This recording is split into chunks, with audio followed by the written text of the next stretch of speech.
ചക്കരയുടെ style നോക്കിയേ.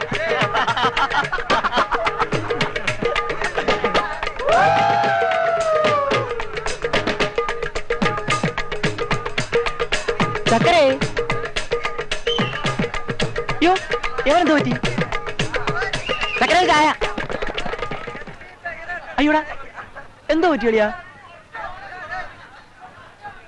എന്തു പറ്റിയടിയാ?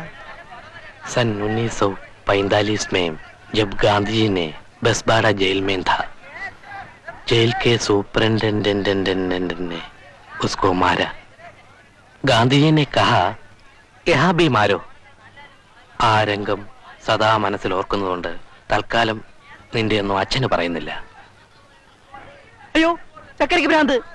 ലാലേട്ടാ, ചക്കരക്കിടയി.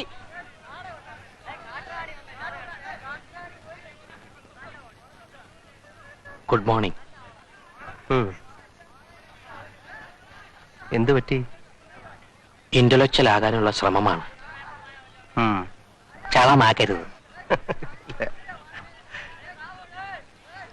ഒരു വേണുനാഗവള്ളി ലൈൻ. ഒരു ഹാർമോണിയം കൂടെ തോളത്ത് തൂക്കിയാൽ നന്നായിരിക്കും. നീ വാ. ഇത് ലൈബ്രറി ബുക്കല്ലേ? അല്ല, ലൈബ്രറിയിൽ നിന്നും എനിക്ക് ബുക്ക് തരില്ല. രാമായണവും ഭാഗവതവും അമ്മുമ്മ വായിച്ചുകൊണ്ടിരുന്നതാ. ഇപ്പോൾ കിടപ്പ. ഇനി എഴുന്നേറ്റിരുന്ന് വായിക്കുമെന്ന് തോന്നുന്നില്ല. ഈ കാവ്യ ചൂണ്ടിയതാ. അച്ഛനിപ്പോഴെത്തും. വേറെ ഗതിയില്ലാഞ്ഞിട്ടാ ലാലേട്ടാ. അവസാന ദിവസം ഓണാവധിക്ക് പോകുമ്പോൾ ഞാൻ അവളോട് ചോദിച്ചു, ഞാൻ പോട്ടെ. അവളൊന്നും പറഞ്ഞില്ല. അവളുടെ കണ്ണുകൾ എന്നോട് പറഞ്ഞു. ഇന്ന് ഞാൻ വീണ്ടും അവളെ കണ്ടു. ഇന്നും അവൾ എന്നോടൊന്നും പറഞ്ഞില്ല.